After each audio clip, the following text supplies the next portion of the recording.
Bienvenidos y bienvenidas a Desiguales, edición de verano, edición de lunes, 8 de la noche.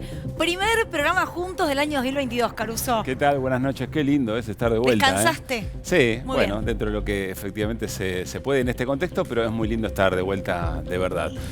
Bueno, vamos a arrancar... Laura, entonces, arranca vos. Sí, vamos a arrancar el programa de hoy que le da esencia, le da sentido a la esencia de nuestro programa. Hoy la Oxfam, que es una organización, un movimiento global que le da pelea, con mucho prestigio internacional, le da pelea a la desigualdad, pide y demanda decisiones estructurales inmediatas pero duraderas, es decir, que no sean solamente esporádicas.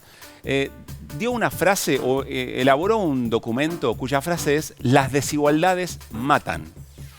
Las desigualdades matan. Con esta contundencia expresó en ese documento algunas de las cifras que vamos a ver a continuación. Vamos a ver la primera de las placas, si te parece. La fortuna de los 10 hombres más ricos del mundo antes de la pandemia era de 700.000 millones de dólares. Hoy, en realidad, este número es 1.500 1,5 billones de dólares. Bueno, chicos, yo esto lo dije fuera del aire, lo voy a repetir. Sí. Es un número tan alto que no sé ni cómo se escribe, ni cómo se dice. Ni nos lo imaginamos, digamos. Ni cuánto lugar ocupa en una casa, no entra, ¿no? La cantidad de ceros que tiene. Bueno, de hecho, si estas personas acumulan dólar por dólar en billetes de uno, es la distancia media entre la Tierra y la Luna. Bueno, claro. Eso dice el Oxfam también. Pero el punto concreto es que duplicaron su riqueza en medio de la pandemia. Es decir, cuando todo el resto de la población, la gran mayoría de la población, estaba penando en los momentos más dramáticos que hemos vivido en los últimos tiempos. Y además, hoy por hoy se estima que en el mundo hay 163 millones de personas más que viven con menos de 5,50 dólares al día. Es decir, se incrementó el número de pobres, se incrementó el número de personas que sobreviven en este mundo, mientras que los ricos, muy, muy ricos, están hoy por hoy, y así lo llama la Oxfam, siendo 1.000 millonarios, no ni siquiera millonarios. ¿Quiénes son algunos de estos ricos, muy ricos? Solamente por mencionar algunos. Para empezar, son todos hombres, son todos blancos, y son todos de la parte, digamos, de arriba de un planisferio tradicional, ¿no? Digo, no hay un solo latinoamericano en este ranking de los 10 más ricos del mundo. Jeff Bezos, el dueño de Tesla, de SpaceX, de Amazon. Elon Musk es el dueño de Tesla y de SpaceX. Está también Mark Zuckerberg, está Bill Gates. Digo, los grandes hombres, ninguna mujer, nadie de color, poderosos del mundo. Sí, hay un dato ahí interesante, que el objetivo no es señalar con el dedo. Lo que se observa en este documento del Oxfam es que se ha creado riqueza en el mundo durante la pandemia. Se creó riqueza. Ahora, esa riqueza terminó en las manos de muy pocos, de un grupo muy chiquitito de personas, generando además esto que vamos a ver en la siguiente placa. Recuerden, el título del documento es "Las desigualdades matan", sin eufemismos, directamente. Las desigualdades contribuyen a la muerte al menos de una persona cada 4 segundos. Contamos 4 segundos, muere una persona en el mundo. ¿Y por qué se refiere a las desigualdades? Porque son, o esos fallecimientos se dan en situaciones que podrían haber sido resueltas de otra manera. Son muertes evitables, en función de, por supuesto, medidas que reduzcan la desigualdad.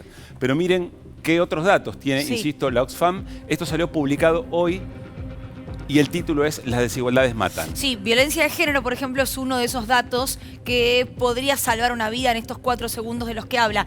Y si hablamos de desigualdades en cuanto a hombres y mujeres, 252 hombres en el mundo poseen más riqueza que las 1.000 millones de mujeres y niñas de África, América Latina y el Caribe. Es decir, 1.000 millones de mujeres de África, América Latina y el Caribe tienen la misma cantidad de dinero que 256 hombres del mundo. Reitero esto porque cuando Pablo decía, bueno, las desigualdades matan, es concreto cuando se habla de cómo, se mata. ¿De qué manera? Bueno, con hambre, sin acceso a agua potable, sin acceso a la salud, padeciendo situaciones de violencia de género, padeciendo crisis climáticas. Ahí es donde lamentablemente se muere producto de la desigualdad. Bueno, y hay un apartado muy especial que habla del apartheid de vacunas. Es decir, a los países o a determinados países en vías de desarrollo o directamente países pobres ha llegado el 1%, algunos de esos países, el 1% de las vacunas que efectivamente se han distribuido.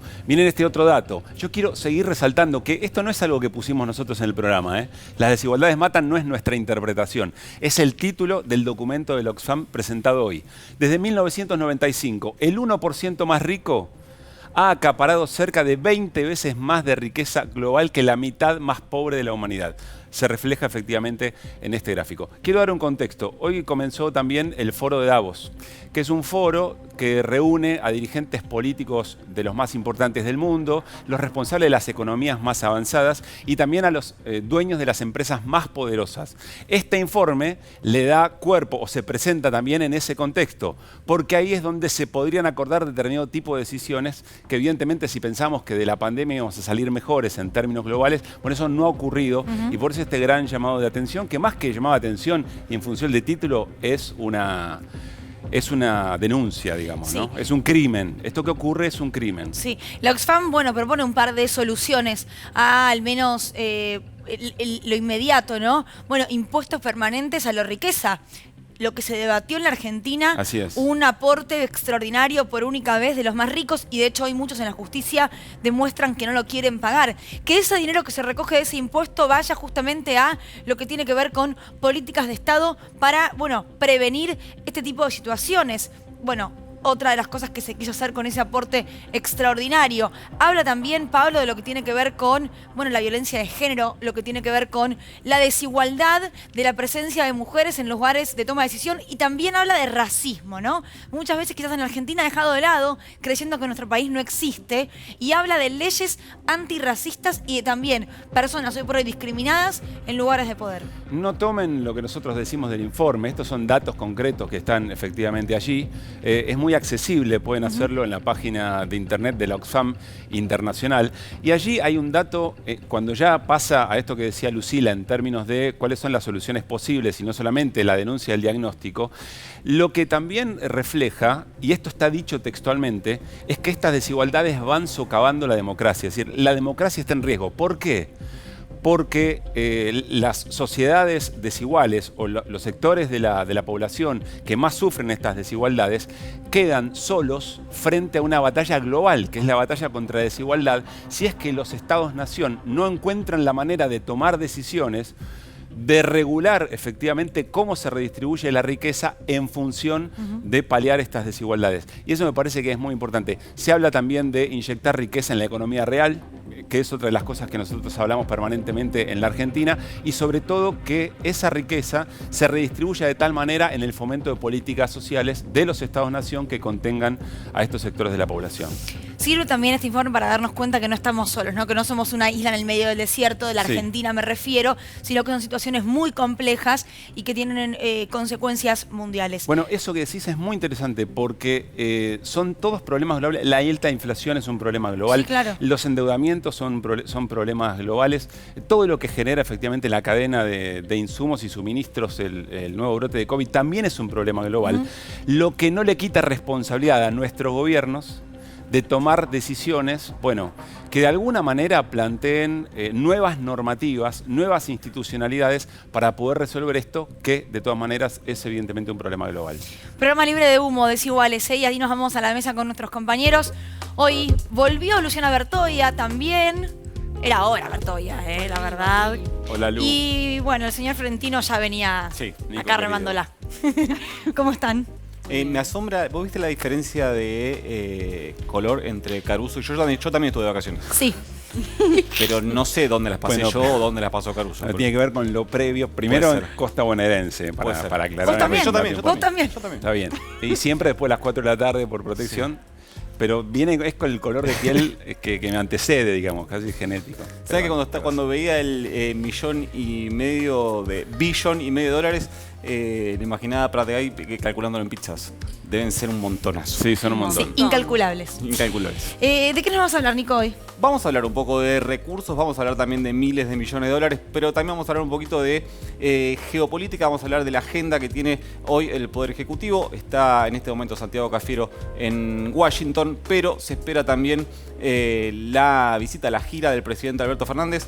por otras dos potencias gigantes. Va a estar en Moscú reunido con Vladimir Putin, va a estar en Beijing reunido con Xi Jinping, y ahí vamos a ver una catarata de análisis de incongruencias entre reunirse con Estados Unidos y reunirse con Rusia y con China, porque sabemos que hay un montón de analistas que entienden la geopolítica como una película Avengers, básicamente, donde hay como héroes y villanos. Bueno, pero Claro. de todas maneras es muy interesante hacer un análisis bien, lo más detallado posible en el sentido de, en términos políticos, qué es lo que va a buscar el gobierno en esta reunión con Blinken y nuestro Y en términos canciller. económicos también, Pablo, porque hay negocios que, sobre todo con Rusia y con China, que significan inversiones multimillonarias para Argentina que quedaron trabadas durante la gestión de Mauricio Macri. Así que vamos a estar hablando de eso también. Entre otras, tuvimos cortes de luz e inversiones Sí. energéticas. Sí. Muy bien, Lu, querida, buenas noches. Bueno, buenas noches. Vamos a hablar de espionaje, que viene siendo el tema central en esta feria judicial. Y básicamente nos vamos a referir a un problema llamado Juan Sebastián de Stefano. ¿Un problema para quién? Para Horacio Rodríguez Larreta, el jefe de gobierno de la ciudad, que lo tiene este señor de Stefano en la sociedad del Estado que administra nada más y nada menos que los subtes de Buenos Aires. Esto por un lado. Hizo declaraciones Larreta sobre Hizo eso, ¿no? declaraciones muy interesantes. Dice, bueno, este señor Juan Sebastián de Stefano era uno de los 3 que estaban sentados en el Banco de la Provincia el 15 de junio de 2017, armándole o explicándoles a los empresarios cómo armarle una causa a Juan Pablo Medina, el Pata Medina. Bueno, ¿qué dijo Larreta? Que no vio que estuviera cometiendo ningún delito. Nosotros vamos a mostrarles qué dijo Juan Sebastián de Stefano en esa reunión. Sí. ¿Y quién es también, no? Porque digo, no es una persona públicamente conocida, no está en la primera etapa de la política nacional. No, pero muy poderoso. Ok. O sea, era nada más y nada menos quien manejaba todo lo que pasaba en los tribunales con la AFI, ¿no? Claro. Y es interesante que tanto Vidal como Larreta hayan sentido la necesidad, la obligación, diría uno, de salir a tratar de encontrar una explicación, pero hacer malabares con los argumentos, como después lo vamos a ver con Luciana. Bueno, está con nosotros ya el ministro de Educación, Jaime Sí. Persic. Y va a ser muy interesante la charla que tengamos con el ministro, porque por supuesto se está pensando en la manera del regreso a las aulas, por supuesto más allá de las clases, porque por supuesto están los desafíos de la vacunación para un sector de la población que todavía Sí. tiene un porcentaje menor. Entre muchas otras cosas se relanceó ¿Qué con tal, actar Jaime? igualdad también en estos tiempos. ¿Cómo le va, ministro? ¿Cómo estás? Muchas gracias, No, al contrario. por venir. Bueno, acá contrario. estamos reacomodándonos un poquito todos. Bueno, antes de entrar en temas específicos, lo vi prestando atención a nuestra presentación del programa, lo Sí. que denuncia, lo que para los Oxfam es un crimen, para nosotros también, esos márgenes de desigualdad que matan. Una reflexión como dirigente político, como No, funcionario. bueno, ese es el problema del corte de las sociedades de América Latina y es el corte de nuestra sociedad que además empeoró. Nosotros teníamos una sociedad que era mucho más igualitaria. Cuando vos buscás datos previo al golpe del 76, la diferencia entre el decil 10 y el decil 1 en Argentina era 7 veces, 8 veces. Y hay regiones de Argentina que es de más de 40. La diferencia entre el decil de más bajos ingresos y el de más altos ingresos, ¿no? Después de eso, si vos asociás ingresos de los trabajadores, poder de compra del salario, pobres, indigentes, todo eso son datos asociados a esa primera radiografía que Ahora, tiene nuestra sociedad, en ¿no? ese documento hay algo que también se manifiesta, que es la dificultad de los estados para tomar decisiones estructurales. Claro. Que puedan resolver esto, ¿no? Casi dice como cierta impotencia por parte de los estados para poder tomar estas decisiones. Bueno, no es exactamente mi tema, Sí. pero la extranjerización de nuestra economía, digamos, que vos tenés los alimentos producidos por una gran cantidad de empresas que no son de capital nacional, que tienen intereses en otro lado, que tienen que remitir utilidades, o cosas que pasan en Argentina, que vos tenés la botella de aceite, lo que consumimos nosotros está cotizado en dólares. O sea, la botella de aceite vale lo mismo acá que en el puerto de Rotterdam, vale lo mismo. Entonces, vale lo que vale la moneda extranjera y lo que están dispuestos a pagar en Rotterdam. Entonces, Ahora lo voy a llevar a su tema, ministro. Dale. Cuando usted dice hace unos días en una entrevista en el diario AR, digo bien, se nos fueron 500.000 de chicos y chicas de la escuela. ¿Tiene que ver también con la desigualdad? ¿Tiene que ver con el acceso a la escuela en pandemia, que no todos los argentinos lo tuvieron? Tiene que ver con muchas cosas, pero la desigualdad es uno de los temas. Yo te aseguro que la mayoría de los pibes que se nos fueron son los más pobres, para decirlo de alguna manera, volviendo al informe, ¿no? Son los más desiguales, ¿no?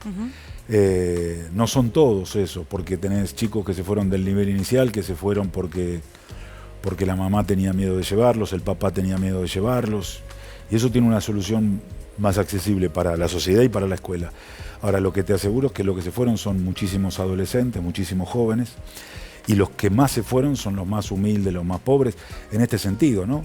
Es muy difícil, la educación a distancia ya tiene sus dificultades, pero además si vos no tenés computadora, tenés un teléfono por familia o no tenés ninguno, si no tenés datos, si en tu pueblo no hay datos, no hay señal, la verdad que se te hace más difícil, te hace todo el tiempo cuesta arriba y eso te aleja más y eso te hace estar más afuera. ¿Y cómo piensan traerlos de vuelta?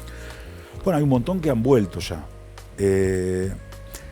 Tenemos en este momento en 20 de las 24 provincias escuelas de verano que tienen actividades recreativas, deportivas, pero también tienen un 30% destinado a la lengua y la matemática, ¿no? Porque además de traerlos, lo que hay que hacer es pensar una escuela que les pueda enseñar lo que tenían que haber aprendido para estar en la escuela. Entonces hay que traerlos y pensar en espacios pedagógicos para que los chicos puedan aprender. Para aprender hay que enseñarles, es así eso. Entonces hay que pensar esos espacios. Hay otros chicos que los estamos yendo a buscar casa por casa, con las escuelas, con los municipios. Y hay otros que ustedes habrán escuchado, que yo también lo decía ahí, que son esa desvinculación intermitente. No es que están afuera, sino que tienen una vinculación que están, no están, que los tenemos, no los tenemos, y que en muchos casos no tiene que ver con dificultades de los chicos, sino que tiene que ver con la propuesta que la Argentina les hace. Insisto, vos vas a pueblos de muchos lugares de la Argentina y no hay datos. Entonces, ¿cómo tenés una vinculación constante? Y uno se imagina, ¿no? Y bueno, este es un canal federal que está en todos lados. Ahora, vos vas al conurbano y hay muchos lugares del conurbano que no tenés datos, que tenés que moverte, que tenés que ir... Ahora, ¿cómo haces vos para tener clase, para poder sostener esa clase, que ya es difícil, porque era presencial y en ese momento, en mayo del año pasado, era a distancia, si además no tenés datos y tenés que hacer malabares entre que no tenés datos porque no tenés acceso y además que no hay? Sí, bueno, claro. Todo eso hablamos generó... de una desigualdad estructural en ese caso, ¿no? Digo, es exactamente lo que mencionábamos. Exactamente. Ahora, caracterizar a esos chicos como que se nos fueron nada más, no te permite comprender el fenómeno, no te permite buscarlos. Hay pibes que tuvieron esa vinculación intermitente o esa desvinculación intermitente que tiene que ver con problemas que exceden. Yo creo que, estoy seguro, muchos de esos chicos con la apertura y la presencialidad plena van a volver a la escuela porque no se fueron. Lo que pasó es, no le pudimos ofrecer condiciones mínimas para tener clases en las condiciones que la Argentina y la pandemia ofrecían, ¿no? Nico. Sí, ministro, a ver, está claro que en términos de desigualdad, lo marcaba usted recién, se generan diferencias en cuanto a la accesibilidad de todos los chicos y las chicas a la escuela. Pero ahora, en términos de contenidos, ¿la escuela hoy está preparando a esos chicos y esas chicas, para esa agenda que desde el gobierno se impulsa tanto, hablando de ciencia y tecnología? Porque tuvimos el caso reciente de este pico satélite desarrollado a partir de algo que había pasado en una escuela secundaria. Pero la escuela en general, más allá de esta excepcionalidad, ¿está preparando en términos de contenidos a chicos y chicas para esa agenda del futuro, por decirlo de una manera?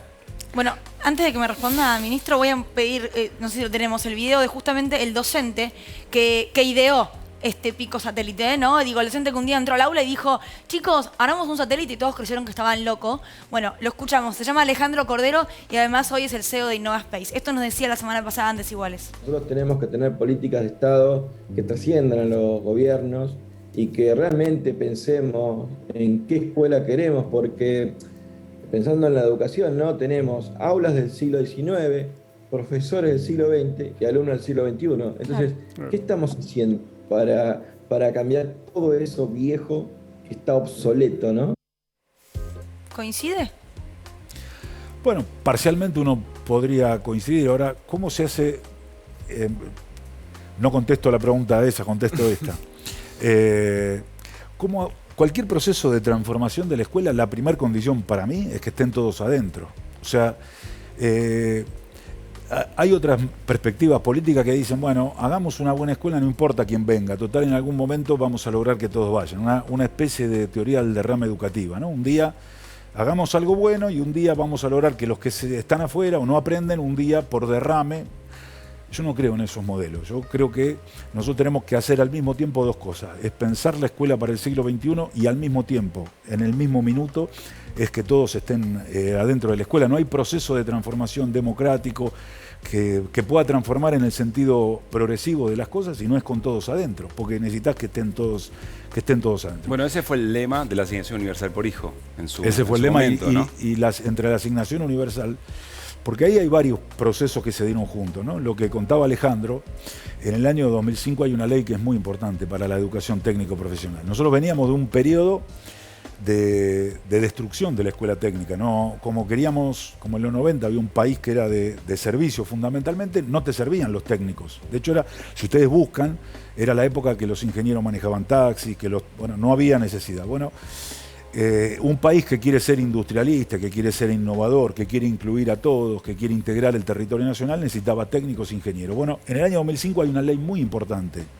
que es la Ley de Educación Técnico-Profesional, que volvió a revivir a todas las escuelas técnicas. De hecho, la escuela en la que trabaja Alejandro y que los chicos son de la Escuela Técnica de Mar del Plata, creo que de la 1 de Mar del Plata, la 5 de Mar del Plata, lo que hay es todo un proceso de inversión en las escuelas técnicas a partir de esa ley, de destinar el 0,2% de los gastos corrientes del Estado a financiar la educación técnica, con mochilas técnicas, con edificios, con nuevo equipamiento. Vos vas a una escuela técnica y vos vas a encontrar hoy tornos de la década del 60, del último periodo del desarrollismo, y vas a encontrar tornos de control numérico comprados en 2008. En el medio no hay nada. Entonces, la Argentina necesita un proyecto nacional, necesita un proyecto educativo para ese proyecto nacional. Primero hay que esbozar y acordar ese proyecto nacional, que tiene que ser mayoritario. No alcanza con que yo diga queremos un país industrial. Tenemos que tener, volviendo a la política, hay que ganar elecciones y además construir mayorías. Pero ahí interrumpo y retomo lo que preguntaba Nico, que me parece sumamente interesante. El principal espacio político en la Argentina, y sobre todo por lo que ha hecho en los últimos 4 años Horacio Rodríguez Larreta en la Ciudad de Buenos Aires, parece tener muy claro qué modelo educativo quiere llevar adelante, digamos, ¿no? No, pero te interrumpo ahí. Sí. El principal espacio político somos nosotros. Opositor, dije. Ah, perdón. Opositor. Entonces escuché mal. Perdón. No, está bien. No lo dijo. No lo dijo. Opositor, el principal político. Bien, buena corrección. El primer día, sepa disculpar. No. Pero quiero decir, tienen muy en claro cuál es el modelo pedagógico. Lo expresan en la secundaria del futuro, en el esquema de pasantías. Ahora se va a enseñar finanzas, o se pretende enseñar finanzas, no dado por docentes, sino por directamente referentes de las empresas, es decir, el sector privado ingresando al aula y tratando de ser un apéndice, digamos, de un momento del capitalismo muy particular. Lo expresa muy bien Juntos por el Cambio. ¿Cuál es el modelo del gobierno nacional para contraponer? Porque si no quedan como abanderados del cambio y además con una audacia que a mí me llama la atención en la ciudad. No, pero una cosa es lo que vos haces en la ciudad, con ingresos No, es un modelo global el que ellos llevan adelante, ¿no? Porque eso podemos discutirlo eso. Cuando fueron gobierno, no hicieron eso. Cuando fueron gobierno hicieron otra cosa. Sacaron el programa Conectar Igualdad, no construyeron escuelas, no transformaron la escuela secundaria, desfinanciaron las becas para los chicos, o sea, no hicieron eso. Eso lo hacen en la ciudad, que es un territorio determinado, una capital nacional que tiene ingresos de otra índole, ingresos fiscales, y la población tiene otros ingresos. El 50% de los estudiantes va a escuelas privadas. Es un modelo para un lugar. ¿Qué pensamos nosotros? Bueno, primero hay que construir, el modelo educativo tiene que ver con un modelo de nación, con un proyecto de país. Entonces vos algunas cosas ves. Lo primero es, desde nuestra perspectiva, la educación tiene un valor enorme, tiene un costo enorme, que es una inversión enorme en recursos, y eso hay que financiarlo. Entonces, ese proyecto, cuando fue nacional, lo que hizo fue desfinanciar la educación. Nosotros creemos que hay que financiarla. ¿Para qué hay que financiarla? Porque en lo que invierte el Estado es en acompañar el salario de los docentes. Y en ese momento perdieron 25 puntos los docentes. En estos 2 años no solo no perdieron, sino que este año ganaron. Por supuesto que son cosas importantísimas, la infraestructura, los salarios, las escuelas, las computadoras. Pero ¿cuál es el modelo que se contrapone con el que plantean? primero tiene que ser, vuelvo a decirlo, ¿no? Es un modelo que lo financia. Lo segundo tiene que ser un modelo en el que incluyamos a todos. No hay manera de pensar un proyecto educativo si no es con todos los chicos y todas las chicas adentro. No hay proceso de transformación, que hay que transformarlo y hay que mejorar. Nosotros estamos insatisfechos con lo que nuestros chicos aprenden en la escuela. Tienen que aprender mucho más y tienen que aprender todos más, sobre todo aquellos que aprenden menos. Pero para eso hay que hacerlo con todos los pibes y todas las pibas adentro de la escuela. Y eso requiere determinadas políticas, que lo vuelvo a decir, hay que construir escuelas, hay que abrir secciones, hay que empezar a ir a la escuela lo antes que se pueda. En la Argentina la desigualdad se expresa en quiénes son los pibes que tienen sala de 4 y quiénes son los que no tienen sala de 4. En los que tienen sala de 3 y los que no tienen sala de 3. Cuando yo te muestro los niveles de cobertura de la sala de 3 en los sectores más ricos y en los sectores más pobres, vas a ver dónde está la desigualdad planteada. Ahora, a los 3 años es donde más aprendes contra lo que piensan todos, donde más aprendes no es en la escuela secundaria. Esponja, ¿no? Es ahí. Claro. Entonces me parece que el modelo es ese, es todos los pibes de 3. Después, en la primaria te lo digo claramente y es lo que estamos haciendo, es lo que vamos a dedicarle este ciclo lectivo, es lengua y matemática. Es todos los chicos adentro, lengua y matemática. Ahí la desigualdad mayor es en nuestros pibes. Tienen un nivel de apropiación de la lengua, de las prácticas del lenguaje absolutamente desigual de acuerdo a los sectores sociales. Y ahí tiene que haber una acción decisiva del Estado para que eso se iguale, ¿no? Lengua y matemática son las estructuras que permiten construir un montón de otros conocimientos en la escuela. Conectar igualdad. Y en la vida. Sí, claro. Se mencionó varias veces ya, ¿no? Durante la charla. La semana pasada se anunció que, bueno, se relanza este programa. Vemos un informecito y después le hacemos varias preguntas. Con este programa, donde casi 3 millones de adolescentes y de profesores, de docentes, van a poder acceder en un lapso de 3 años a su netbook, definitivamente creo que estamos dando un paso muy importante para lograr esa igualdad de oportunidades que todos nos merecemos. Esto de aprendizaje es totalmente otro, entonces estos nuevos cambios los viven en su vida cotidianamente y si la escuela no los toma como herramientas para trabajar, realmente es como que te quedas fuera de la realidad de ellos. Incorporar estas nuevas tecnologías significa acercarnos al lenguaje de ellos y tal vez aburrirlos mucho menos. No hay ningún alumno, no hay ningún docente de escuelas públicas argentinas que no cuenten con una computadora de conectar igualdad. Hemos cubierto la brecha digital. El micrófono vale 1.000 pesos el que uso. Vos grabaste ese tema con la computadora de gobierno y con un micrófono de 1.000 pesos. Sí. ¿Tuviste la oportunidad de recibir en su momento una computadora de conectar igualdad? Sí. ¿Cómo viviste esa experiencia? Bueno, fue tremenda esa experiencia para mí. Fue lo más mágico que pude presenciar en mi vida, ¿no? Porque yo nunca tuve la oportunidad ni siquiera de tener un celular ni nada en ese momento, ¿no? Y menos una netbook. Hoy en Uruguay han mejorado en el primer año de la utilización de la computadora más del 12% en matemática y el 11% en gramática. Así que claramente la computadora mejora muchísimo el nivel de educación de los chicos. Conectar igualdad. Los trabajadores denuncian que están desmantelando el programa, denuncian despidos de por lo menos 1.000 trabajadores que abarcaría a todo el plantel. ¿Vos sabés lo que significa abrirle la ventana al mundo a todos esos chicos? No tenemos derecho a no hacerlo. Vos no se lo podés quitar eso. Porque tenés que estar, voy a decir una palabra que después me voy a arrepentir, tenés que ser muy mal parido para hacer eso. ¿De qué servía repartir computadoras si las escuelas no tenían conectividad a internet? Es como repartir asado y no tener parrilla, no tener para prender el fuego. Que antes yo tenía que ir a una biblioteca a buscar en un libro, hoy en día se busca en un buscador de internet y allí tienen todas las posibilidades de encontrar respuestas. Para la educación del futuro y del presente, poder acceder a una notebook es central. Ministro, tengo 2 preguntas con respecto a este informe. La primera, y por ahí es más práctica para todos los que nos están mirando, y tiene que ver con cómo voy a acceder yo a esa computadora, cómo va a acceder mi hijo o mi hija. Y la segunda es política. Y si si usted tuvo la posibilidad de preguntarle a exfuncionarios del macrismo por qué dieron de baja ese plan. La primera accedes en la escuela pública, en la escuela secundaria pública, en la escuela secundaria, en la escuela técnica. pública. A través de la escuela, entonces. A través de la escuela, hay un día que nosotros le avisamos a la escuela y las directores de la escuela cargan los chicos.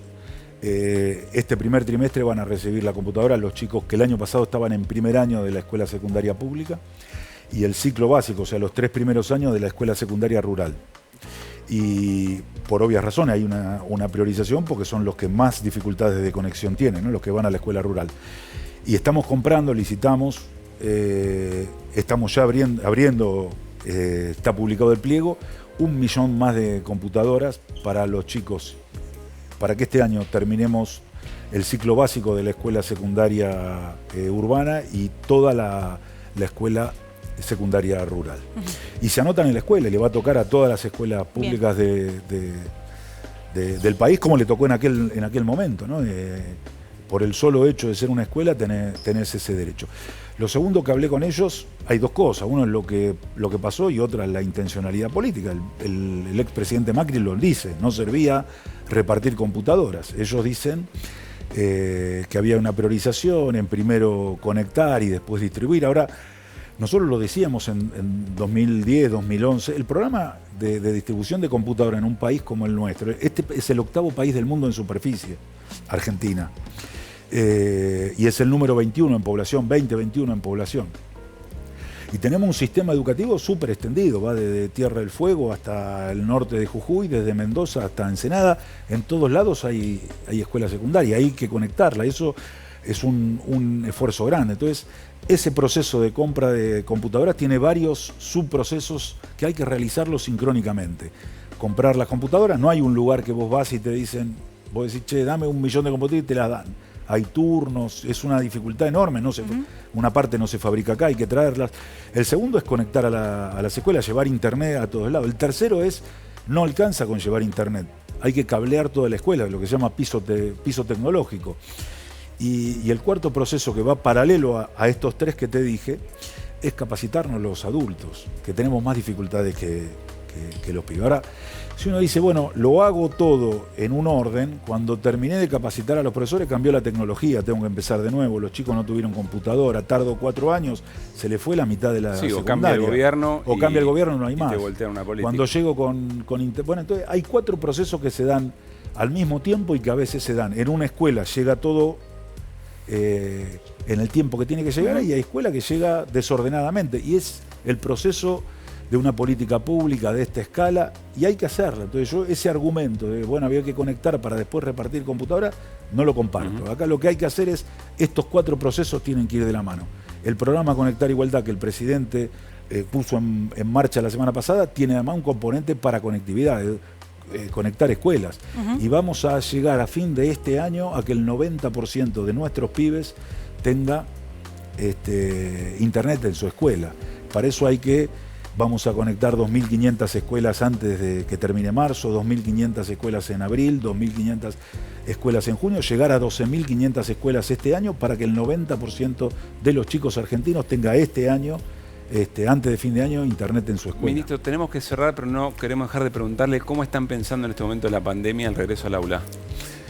Estamos pensando que el 2 de marzo el 90% de los pibes argentinos va a tener de primaria, ¿no? Y jardín, porque la secundaria empieza una semana después, tenga clase presencial y para eso estamos trabajando durante enero y febrero en vacunar a todos los pibes. ¿Vacunación en las escuelas es una y posibilidad? Mirá, en las provincias que hemos vacunado en las escuelas, el nivel de éxito que ha tenido la campaña de vacunación ha sido importantísimo. Siempre con los padres de la mano, ¿no? Siempre tiene que haber consentimiento. Porque no se puede vacunar a un menor sin un tutor. Pero vos fíjate que vos vas a una escuela mediana, tiene 800, tiene 1000 chicos en un día, con los papás al lado, sin que ande dando vueltas por la ciudad. Vacunaste a 1000 pibes, le dimos la tercera dosis, la dosis de refuerzo a los docentes. Y ese es el camino que tenemos que recorrer, vacunarnos todos. Y después el tapaboca, la distancia social, la ventilación cruzada y los protocolos que en el mes de febrero se comunicarán oportunamente. Pero ahora es vacunarnos para el 2 de marzo poder ir a la escuela. Ministro, muchas gracias por haber venido a Desiguales. Gracias. Bueno, nos vamos a ir a un corte y al regresar charlamos con Lu Bertoia, con Nico Fiorentino, sobre la reunión de la Gestapo de María Eugenia Vidal y el resto de sus funcionarios. Hablamos del viaje del canciller a los Estados Unidos y estará con nosotros Matías Tomolini para hablar de la negociación con el fondo, el tema de la inflación y varios otros desafíos de la economía argentina. Después del corte, ya venimos.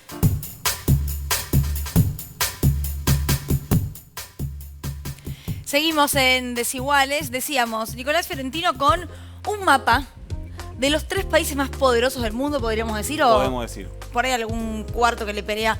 Pero allí van a ir funcionarios del gobierno argentino, incluido el presidente. Sí, de hecho ya hay uno ahí y cuando vos decís, hablas de un mapa, es literal, porque en un gran esfuerzo de producción preparamos algo para entender. Ahí Mira vemos qué el viajecito, ahí lo podés ver cómo Santiago Cafiero se está trasladando desde Buenos Aires a Washington. En realidad ya está ahí, de hecho hoy ya tuvo reuniones. Una cosa que se encargó Cancillería... Arrancó al revés. Sí. Ahora sí. Ahí está, en este momento estamos. Muy Van bien. y vienen, Caruso. Pon un poco de esfuerzo. Perfecto. Tenerle paciencia que volvió de vacaciones. Santiago Cafiero estuvo hoy reunido con el embajador argentino en los Estados Unidos, con Jorge Argüello, también estuvo, y esto es importante, con el representante argentino ante el FMI, con Sergio Chodos. ¿Por qué? Porque de Cancillería se buscó bajarle la envergadura, la importancia de la presencia de Cafiero en Washington en relación a la negociación con el FMI. ¿Por qué? Porque se han leído títulos de "va Cafiero a destrabar el acuerdo con el FMI". Spoiler, ninguna reunión entre 2 cancilleres va a destrabar un acuerdo con un organismo multilateral del crédito, y menos si es el FMI.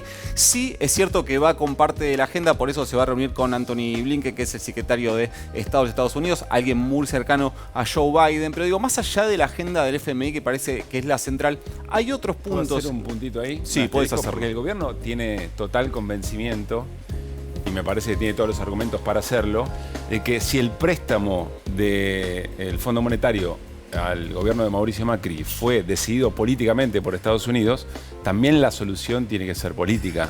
No digo que lo vayan a resolver acá, pero que efectivamente esto es parte de la construcción o de una negociación política para tratar de acercar esas posiciones. Yo creo que no hay duda en ese sentido. Mira, lo que dijo Martín Guzmán cuando se reunió cuando recibió en realidad a los gobernadores de casi todo el país, o a casi todos los gobernadores del país, dijo: tenemos avanzado gran parte, la traba es el sendero fiscal. El sendero fiscal es, para resumirlo, la Argentina terminó 2021 con un 5% de déficit. ¿Cuántos años va a llevar la Argentina a llegar al déficit cero?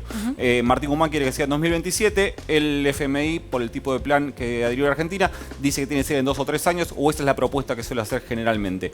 Otra cosa que dicen, esto no lo dicen off the record, desde el Ministerio de Economía, es quien traba la posibilidad de que ese sendero fiscal hasta el déficit cero sea más extenso, es los Estados Unidos. Por eso es que van a ese punto. Por eso una de las tareas que lleva Santiago Cafiero es conseguir el mano a mano, conseguir el bilateral entre Alberto Fernández y Joe Biden. Aunque te decía, también hay otras agendas que me parece son interesantes. Va con un punto, y es que quiere la Argentina, en un tándem que generó con Andrés Manuel López Obrador, Alberto Fernández, casi desde que asumió, de darle mayor impulso a la CELAC y correr a la OEA como el puente entre Estados Unidos y la región, sobre todo por lo que fue la última tarea de la OEA. Si vemos lo que pasó en Bolivia con el golpe de Estado a Evo Morales, no hace falta detallar mucho. Así que va con varios puntos. Hay también, están trabados el ingreso de muchos productos argentinos a Estados Unidos después de algunas medidas proteccionistas durante la gestión de Donald Trump, pero sí está claro que el FMI va a ser el tema central. No va a volver con el acuerdo en el bolsillo Santiago Cafiero, pero sí se espera que sea un paso interesante. Y ahí es donde nos vemos al otro lado, que para quienes decíamos, como decíamos antes, interpretan la política internacional en forma binaria, sería el eje del mal, digamos, ¿no? Que es Rusia y China. Que es a donde va a ir Alberto Fernández. Interesante la parada en Moscú antes de Beijing. ¿Por qué?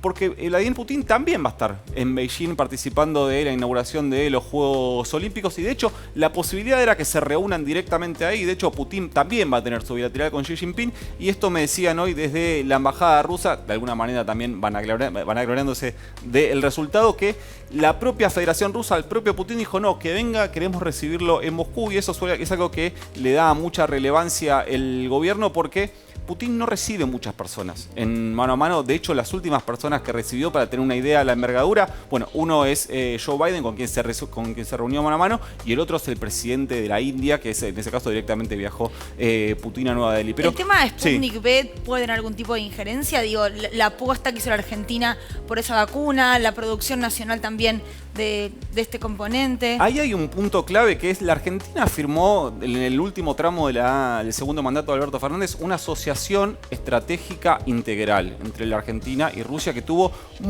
tiene muchos ribetes, tiene desarrollo en ciencia, en tecnología, en energía, por ejemplo, en energía nuclear. ¿Qué pasó con esa asociación durante la gestión de Mauricio Macri? Adivinen. se congeló. Se frizó por completo. Por eso, una de las cosas que va también ahí a destrabar Alberto Fernández es un poco reactivar eso, porque cuando, ¿se acuerdan cuando el FMI repartió los DEC, los derechos especiales de giro?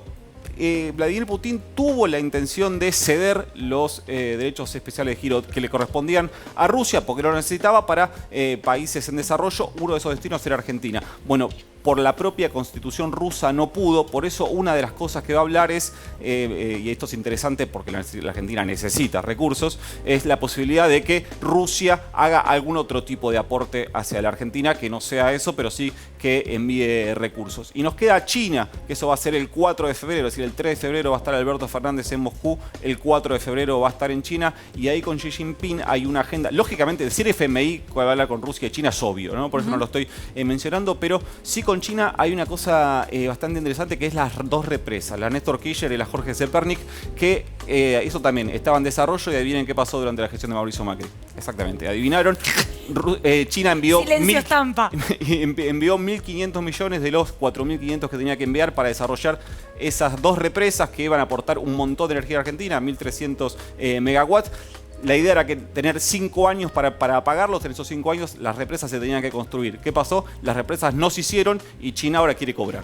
Entonces es algo de lo que tiene que empezar a negociar para ver cómo se le paga a China, si se extienden los plazos y si China envía la guita que falta para poder finalmente tener esas dos represas. Así que digo, hay geopolítica, hay negocios, hay mucho. Metieron preso al dueño de la constructora, ¿no? Gerardo Ferreira. Exactamente. Fue uno de los empresarios Electroingeniería. presos. Electroingeniería.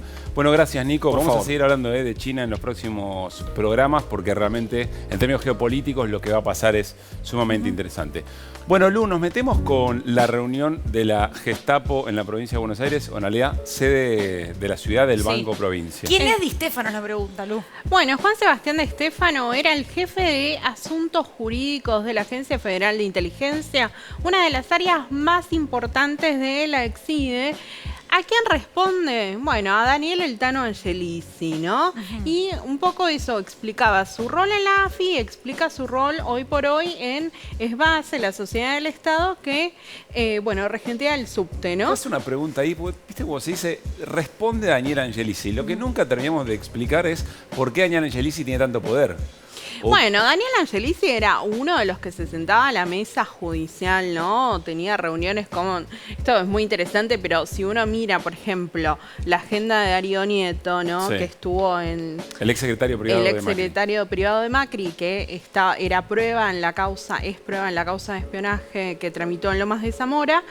Lo que se veía es que Angelici mantenía reuniones semanales con Macri, ¿no? Entonces era una persona de llegada directa a Macri que tiene un rol muy importante en los tribunales de Comodoro Pi, ¿no? Un conocedor de lo que es la política judicial porteña.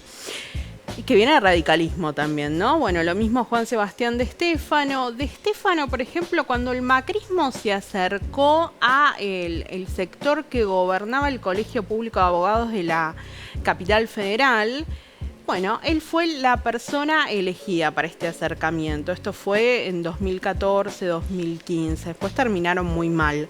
Y de ahí salta a la Agencia Federal de Inteligencia. Fue una de las 3 personas que estuvieron reunidas, sentadas en una de las puntas de la mesa, ¿no? En esta reunión del 15 de junio de 2017. ¿Por qué hablamos de Juan Sebastián Di Stéfano? Porque le han preguntado a Horacio Rodríguez Larreta, y Larreta dijo: este señor no cometió ningún delito. Yo debería sostenerlo, voy a sostenerlo en ESBASE. ESBASE es la sociedad del Estado que controla el subte, ¿no? Exactamente. Bueno, nosotros vamos a mostrar qué dijo Juan Sebastián Di Stéfano en esta reunión. Porque está todo grabado, claro. Está todo grabado. Está todo grabado. Así que si les parece, vemos a Juan Sebastián Di Stéfano y analizamos. Dale.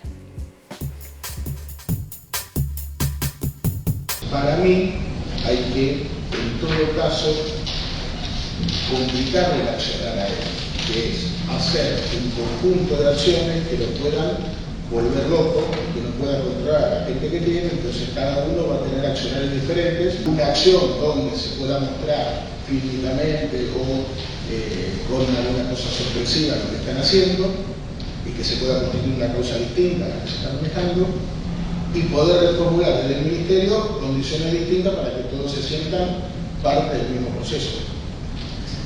Pero lo que me parece que nosotros lo que tenemos que hacer es complicarle la vida a él. Hablamos de una persona que trabajaba para la Agencia Federal de Inteligencia en ese momento. Yo lo que no me dejo Lo que dice de... Larreta es que esto no es delito. Sí. Que lo que estaba haciendo Estefano ahí no es Cuando delito. habla incluso de construir, ¿no?, una causa. Está hablando de construir una causa y complicarle la vida a alguien, que era Juan Pablo Medina, el Pata Medina, y además habla de lo que en los servicios se conoce como los agentes provocadores, ¿no? Que esto que quiere decir, complicarle la vida, molestarlo, hacerlo saltar, que Claro. haya una pelea. Y ahí que... meterle una causa. Igual, ahí meterle una causa. Luego hay algo que yo me pregunto cada vez que veo un video, una foto nueva, y es ¿por qué se grabó? Porque digo, la construcción de la persecución al Pata Medina no tiene que ver solamente con esta reunión. Lo dice incluso Villegas, ¿no? Y ahora vamos a escucharlo. Hubo reuniones previas y debe haber habido reuniones posteriores. La pregunta es, ¿por qué se graba esta reunión? ¿Querían dejar a todos marcados? Digo, che, chicos, del día de mañana ninguno salta de este barco, ¿eh? Bueno, lo dijo Cristina Camaño. ¿Acá se hunden todos? Es la hipótesis de Cristina Camaño. Para Porque- que nadie saque los pies del plato. Claro. Bueno, ahora está... empezó un sumario interno en la Agencia Federal de Inteligencia sobre dos de las personas que fueron a instalar las cámaras, ¿no? Una persona está jubilada, la otra está declarando y esta persona podría aportar información. Cuando hablamos con Cristina Camaño también le preguntamos, bueno, ¿quién mandaba a esta gente? Esta gente eran de un área que se conoce como operaciones técnicas, que depende de contrainteligencia y dependía de otro de los tres señores que estaban sentados ahí, que era Diego Dalmau Pereira. Así que esta persona quizás pueda aportar algunos elementos. Hasta ahora lo que se sabe, Luli, es que fueron el día anterior de la reunión, cablearon, pusieron los micrófonos y después lo fueron a retirar. En el video lo que se ve es que Marcelo Villegas, el ministro de Trabajo de Vidal, cuando cierra la reunión les dice, bueno, nos volvemos a ver acá el próximo miércoles a la misma hora. Lo cerró como Un programa de Mirta. televisión. Pero no tenemos grabación de eso.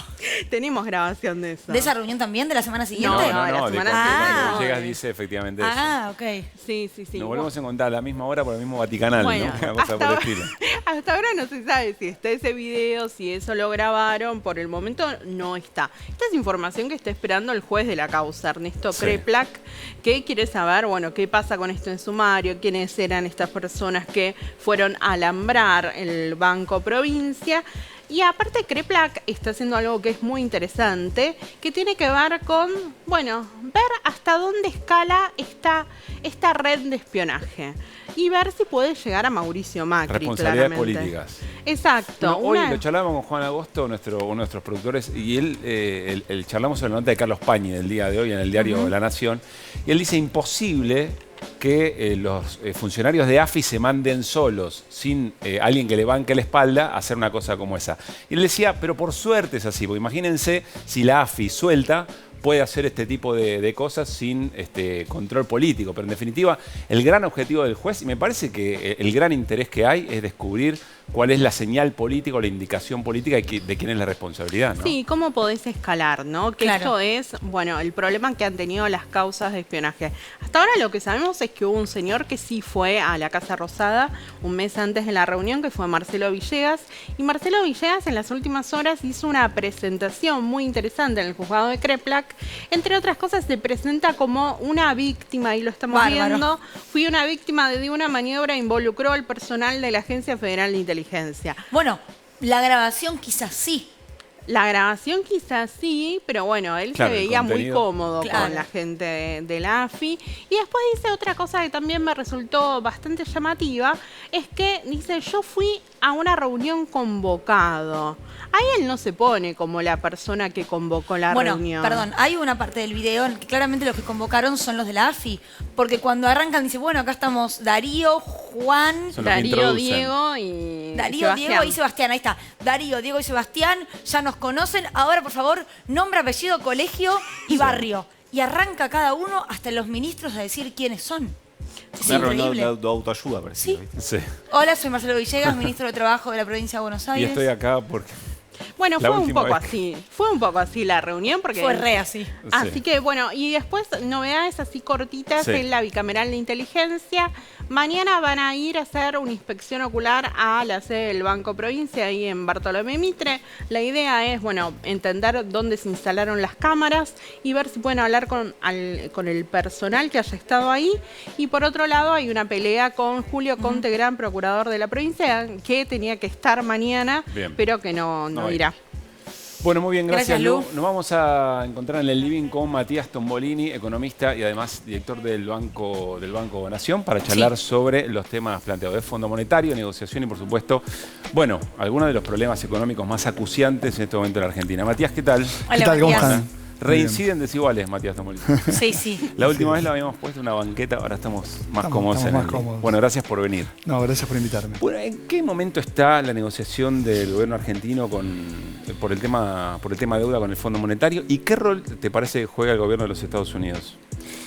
Bueno, el gobierno de los Estados Unidos es obviamente el accionista principal del Fondo Monetario Internacional y tiene un rol determinante. De hecho, cuando se transitó la primera fase de la negociación con el fondo en el gobierno de Mauricio Macri, recordemos en el año 2018, Argentina, luego de la crisis, la corrida contra el peso que hubo a final de abril de 2018, Argentina vuelve al fondo, en un discurso muy recordado que dio el presidente Macri, y en ese modelo de negociación que rompe todos los moldes del propio fondo, que le otorga a la Argentina el préstamo más importante de su propia historia, está claramente sostenido sobre la base de un apoyo incondicional y sin precedentes de quien en aquel entonces era el presidente de Estados Unidos, que era Donald Trump, a la gestión de Mauricio Macri. Sin ese apoyo político es imposible llevar adelante ese préstamo.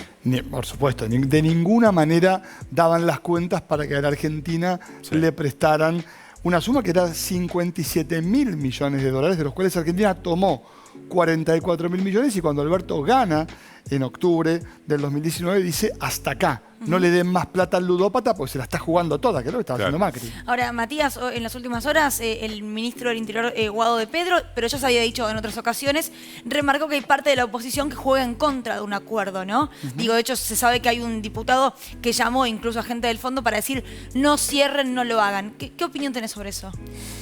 Mira, yo lo que creo es que quienes participamos de la vida pública de la Argentina tenemos que hacer el mayor esfuerzo para intentar encontrar un punto en común. Me parece que está claras las responsabilidades desde la función pública, quiero decir. Cuando la Argentina se endeudó con el fondo y se endeudó del modo en que se endeudó, nos endeudó y nos complicó la vida a todos. Porque el fondo lo que termina haciendo es poniéndote un conjunto de condiciones que tienen que ver con cómo vamos a crecer.